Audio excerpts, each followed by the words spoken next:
The poem tiger in the zoo. Basically poem किस बारे में है? एक टाइगर है जो ज़ू में बैठा हुआ है, लेकिन पोएट को कहीं न कहीं ऐसा लगता है कि ये टाइगर तो कहाँ होना चाहिए? फ़ॉरेस्ट में होना चाहिए, बिकॉज़ जो टाइगर है उसका नेचुरल हैबिटेट एक फ़ॉरेस्ट है और ज़ू में रहने की वजह से जो टाइगर है कैसे उसकी फ्रीडम जो है वो ख़त्म हुई है, कैसे उसकी जो पावर है सिर्फ़ और सिर्फ़ केज में रह गई है और वो अपने नेचुरल हैबिटेट से दूर हो गया है, ये इस पोएम के अंदर एक्सप्रेस्ड है।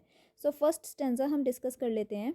He stalks in his vivid stripes the few steps of his cage on pads of velvet quiet in his quiet race। अब देखो स्टॉक्स का मीनिंग होता है वॉक करना और विविड स्ट्राइप्स क्लियरली जो दिखाई दे रही हैं और स्ट्राइप्स जो कि टाइगर की बॉडी पे होती है, तो बॉडी स्ट्रक्चर बेसिकली यहाँ डिपेक्ट है। तो अपनी जो स्ट्राइप्स वाली बॉडी है जो क्लियरली स्ट्राइप्स उसकी बॉडी पर दिखते हैं उस बॉडी के साथ वो उस केज के अंदर जो है फ्यू स्टेप्स थोड़े से स्टेप्स ही मूव कर पा रहा है। देखो लेंथ जो केज की है वो डिफाइंड है, वो फॉरेस्ट के जैसी नहीं है कि वो बहुत ज़्यादा बड़ा हो जिसमें वो आराम से मूव करता रहे, जितनी मर्जी दूर तक मूव करता रहे। केस जितना बड़ा है टाइगर को उसके हिसाब से ही मूव करना पड़ रहा है, तो वो फ्यू स्टेप्स ही ले पा रहा है। ये फ्यू स्टेप्स जो यहाँ पर मेंशन किया है ना पोइट ने, वो ज़्यादा जानकर मेंशन किया गया है ताकि हम ये समझ सकें कि केस के अंदर जो उसके पास एरिया है वॉक करने के लिए वो बहुत कम है, जबकि एक फॉरेस्ट के अंदर बहुत ज़्यादा एरिया होता है, वो दूर दूर तक घूम सकता है। On pads of velvet quite. अब जो उसके पॉस हैं उनको पैड्स ऑफ वेलवेट बोल दिया गया है, यहाँ पे एक तरह मेटाफर यूज़ किया है। तो वेलवेट क्यों बोला है? क्योंकि बहुत सॉफ्ट पंजे हैं उसके एक तरह से, और जब वो वॉक करता है तो क्वाइट शांत मूवमेंट होती है, ठीक है।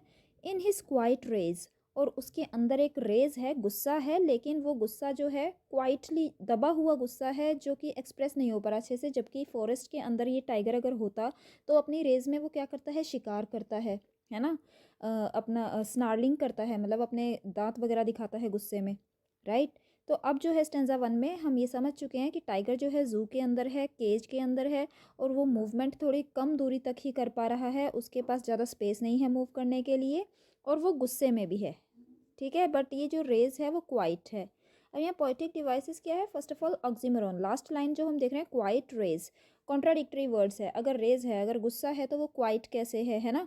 तो टू कॉन्ट्राडिक्टरी वर्ड्स आ गए हैं, तो यहाँ ऑक्सीमोरॉन है। देन आती है यहाँ एंजेम्बमेंट। फर्स्ट लाइन अगर देखें, his talks in his vivid stripes the few steps of his cage, एक ही लाइन है, ब्रेक करके दो में दी गई है, तो एंजेम्बमेंट यहाँ पर क्लियरली नजर आ रहा है। देन मेटाफर, जैसे कि थर्ड लाइन में पैड्स ऑफ वेलवेट क्वाइट उसने बोला, उसके पोज को जो है कंपेयर कर दिया पैड्स ऑफ वेलवेट क्वाइट बोलकर। देन पर्सोनिफिकेशन, टाइगर को क्या बना दिया गया है? एक पर्सन की तरह वो ट्रीट कर रहा है, क्योंकि उसके लिए जो हम प्रोनाउन यहाँ पर यूज़ कर रहे हैं वो यूज़ कर रहे हैं ही, हिस, जबकि उसके लिए इट यूज़ होना चाहिए, लेकिन हम उसको एज अ पर्सन बोल रहे हैं, है ना। तो ही यूज़ कर रहे हैं, हिस यूज़ कर रहे हैं, तो यहाँ पर पर्सोनिफिकेशन भी क्लियरली नज़र आ रही है। So we have seen in stanza one कि टाइगर जो है जू में है, और इस कारण वो अपने नेचुरल हैबिटेट यानी कि जंगल से दूर हो चुका है, और केज के अंदर थोड़ा ही उसको वॉक करने को मिलता है क्योंकि एरिया उतना ज़्यादा नहीं है। अब देखते हैं स्टेंजा टू में। He should be lurking in shadow sliding through long grass near the water hole where plump deer pass. अब जो पॉइंट है उसको लगता है कि जो टाइगर है उसको फॉरेस्ट में होना चाहिए, और अगर वो फॉरेस्ट में होता तो उसे क्या क्या करते होना चाहिए था? क्या करता वो अपने नेचुरल हैबिटेट में? He should be lurking in shadow. Lurking होता है किसी गुप्त जगह में छुप कर शिकार के लिए नज़र रखना अपने शिकार पर। तो एक तरह से उसको किसी चीज़ की शेडो में छुप कर, जैसे कि पेड़ के पीछे छुप कर, कुछ इस तरह से स्लाइडिंग थ्रू लॉन्ग ग्रास, या लंबी लंबी जो घास लगी होती है उसके अंदर धीरे धीरे छुप कर आगे की तरफ बढ़ना चाहिए था।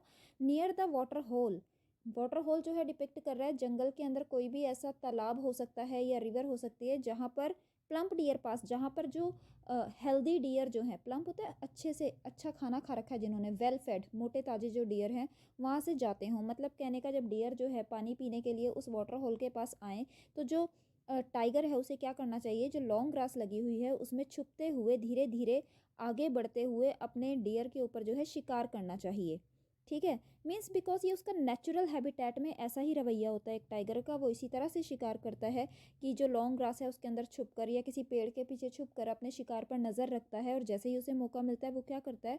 उसको दबोच लेता है।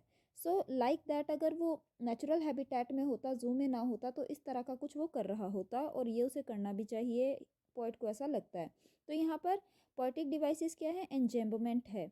जैसे कि हम देख रहे हैं स्लाइडिंग थ्रू लॉन्ग ग्रास से लेके वेयर प्लम डियर पास, यहाँ तक एक ही लाइन है जो कि ब्रेक की गई है पार्ट्स में, है ना। और तो यहाँ पर एंजेम्बमेंट है। देन हमारे पास क्या आती है यहाँ पर? इमेजरी भी है। इमेजरी कैसे? क्योंकि एक सीन आपके सामने साफ साफ क्रिएट करके दिखा दिया गया है कि क्या क्या होना चाहिए। देन यहाँ पर मैं कहती हूँ दोबारा से पर्सोनिफिकेशन भी है जो कि मैंने नोट नहीं किया है। तो he should be lurking in shadow. He should be, ही हम उसको कह रहे हैं तो पर्सन का ट्रेट दे रहे हैं। तो अगेन यहाँ पर हमारे पास क्लियरली क्या है? पर्सोनिफिकेशन है। देन अगर हम आते हैं अपनी लास्ट लाइन पर, वेयर प्लम्प डियर पास, तो यहाँ पर पी साउंड आपको क्लियरली नज़र आ रही है तो हमारे पास यहाँ पर एलिट्रेशन भी है। सो स्टेंजा 1 और 2 में देख के आए हैं कि कैसे टाइगर जो है केज में है और फिर अगर वो केज से बाहर जंगल में होता तो क्या होता। सो स्टेंजा 3 में भी वही कुछ कंटिन्यू हुआ है। He should be snarling around houses at the jungle's edge. Jungle's edge जो जंगल की बाउंड्री है या कह लो जंगल के किनारे जो गांव लग रहा है या बसा हुआ एरिया है वहाँ पर हाउसेस बने होंगे। तो वहाँ जाकर टाइगर को क्या करना चाहिए? ही should be snarling around houses. उसको तो स्नार्लिंग दहाड़ना चाहिए, अपने जो खतरनाक वे में डराता है जिस तरह से जो टाइगर, उस तरह से उसको बिहेव करना चाहिए। कहने का मतलब वो जंगल के एज पर कभी पहुंच जाए, जंगल में घूमता घूमता, और वहाँ पर जो हाउसेस हैं उनके आसपास वो घूमे और वहाँ पर वो स्नार्लिंग करे। स्नार्लिंग होता है ग्रॉल करना, दहाड़ना, और अपने जो खतरनाक तरीका उसका नेचुरल रोर करने का तरीका है उस तरह से करना। Baring his white fangs, of course जब वो दहाड़ेगा तो उसके जो वाइट फैंक्स हैं, जो नुकीले दांत जैसे कि इमेज में दिखाई दे रहे हैं, बड़े बड़े जो उसके दांत है, बेरिंग, बेरिंग होता है एक्सपोजिंग। जब वो ऐसे दहाड़े और अपने दांतों को इस तरह से वो दिखाए, हिज क्लॉस अपने जो पंजे हैं उनको दिखाए, टेरराइजिंग द विलेज, और इस तरह से उसको क्या करना चाहिए? जो विलेज है, जो गांव बसा हुआ है, वहाँ के सभी लोगों को वो टेरराइज करे, डरा दे। ये उसका नेचुरल तरीका है रहने का, तो यही उसको करना चाहिए। अब जू में वो बंद है, वहाँ पर ये सब वो नहीं कर रहा है। तो क्या पोएटिक डिवाइसेस लिंक्ड है यहाँ पर? फर्स्ट ऑफ ऑल ओनोमेटोपिया, यहाँ पर आप देखिए स्नार्लिंग वर्ड दिया है साउंड इफेक्ट क्रिएट करने के लिए कि एक लॉयन जो है, सॉरी एक टाइगर जो है रोर कर रहा है, ठीक है, तो ओनोमेटोपिया है। देन एंजेम्बमेंट, देखें अगर हम he should be snarling edge, तो ये एक ही लाइन ब्रेक करके दी हुई है, तो ये यहाँ पर क्लियरली एंजेम्बमेंट है। इन स्टेंजा 2 एंड स्टेंजा 3 पॉइंट हमें बता रहा है कि वो क्या करता, वो कौन? टाइगर क्या करता अगर वो अपने नेचुरल हैबिटेट में होता, या कैसे शिकार वो करता है ना।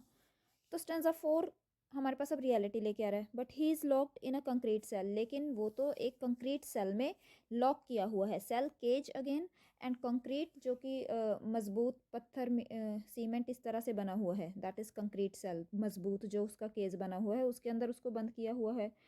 हिज स्ट्रेंथ बिहाइंड बार्स, उसकी जितनी भी सारी ताकत है वो सारी की सारी इन सलाखों के पीछे ही रह गई है।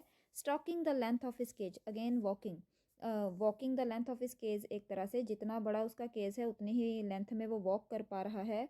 इग्नोरिंग विजिटर्स, और जो भी लोग वहाँ पर विजिट करने आए हैं, जू में लोग घूमने जो आते हैं उन सबको वो इग्नोर कर रहा है। देखो ये लिखने का ना एक सिग्निफिकेंस है। अगर वो अपने नेचुरल हैबिटेट जंगल में होता तो वहाँ पर अगर कोई पर्सन आता तो कभी भी टाइगर उसको इग्नोर ना करता, क्योंकि वहाँ पर वो उसका शिकार करता। लेकिन यहाँ पर जो उसकी सारी की सारी ताकत है ना, वो बिहाइंड बार्स है, इन सलाखों के पीछे है, और उसके ये बस में नहीं है कि वो उनके ऊपर अटैक कर सके, क्योंकि वो तो बंद हुआ है, लॉक किया कर रखा है उसको, वो भी कंक्रीट सेल में, एक मजबूत केज के अंदर उसे बंद कर रखा है। तो सारी की सारी ताकत जो है ना उस केज के अंदर है, और केस से बाहर आकर वो विजिटर्स पे अटैक भी नहीं कर सकता, तो उनको इग्नोर करने के अलावा उसके पास और कोई ऑप्शन भी नहीं है। ठीक है, तो पोएटिक डिवाइसेस अगेन पर्सोनिफिकेशन, क्योंकि हम उसको एक पर्सन की तरह ट्रीट कर रहे हैं। प्रोनाउंस जितने भी यूज़ कर रहे हैं वो जो पर्सनस के लिए यूज़ होते हैं वही यूज़ हो रहे हैं, लाइक ही इज़ लॉक्ड या हिज स्ट्रेंथ। ठीक है, then comes alliteration, second line में अगर हम क्लियरली देखें बिहाइंड बार्स, तो यहाँ पर बी साउंड हमें क्लियरली नज़र आ रही है। Let's look forward to the last stanza of the poem. So हम पहुंच चुके हैं अपनी पोएम के लास्ट स्टेंजा पर। तो पूरी पोएम में देख कर आए हैं कि किस तरह से टाइगर जो है ज़ू में लॉक्ड है, और किस तरह से अगर वो ज़ू में ना होकर जंगल में होता तो अपने नेचुरल हैबिटेट में वो क्या क्या करता, क्या क्या क्षमता उसकी होती है ना। तो अब स्टेंजा 5 में हम देखते हैं, he hears the last voice at night. अब रात में जो टाइगर है वो एक आखिरी आवाज़ सुनता है, और वो आवाज़ किसकी होती है? The patrolling cars. Patrolling, patrolling cars कौन सी होती हैं?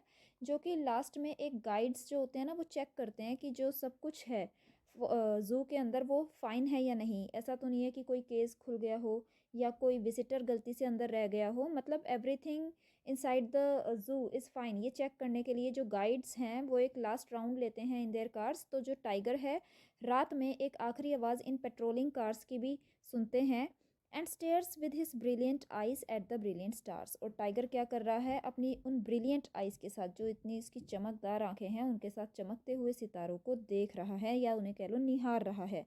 मीन्स टाइगर जो है पूरी तरह से ना, एक तरह कह लो, जू में रहने के कारण अपनी सारी आज़ादी खो चुका है, और नाइट में दिन भर वो विजिटर्स को इग्नोर करता है, और रात में वो सिर्फ स्टार्स को गेज कर रहा है, और इसके अलावा उसके पास कोई काम नहीं है। एक नेचुरल टाइगर की तरह वो कुछ भी नहीं कर रहा। उसकी सारी की सारी पावर जो है वो यूज़लेस हो गई है। सारी की सारी जो पावर है इस केज के अंदर बंद होकर रह गई है, जिसका कोई यूज़ नहीं हो पा रहा है।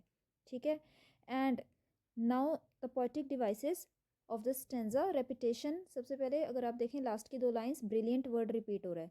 देन एलिट्रेशन, फर्स्ट लाइन आप देखें, ही हैज़, एच साउंड यहाँ पर आपको दिख रही है। देन एंजेम्बमेंट, बहुत सी बार इस पोएम में पोएट ने एंजेम्बमेंट का यूज़ किया है, और यहाँ पर भी आप क्लियरली देख ही सकते हैं लास्ट की two lines. And stairs with is brilliant eyes at the brilliant stars, एक ही लाइन ब्रेक करके दो में दिखा दी गई है, तो एंजेम्बमेंट है। So with this the poem is over.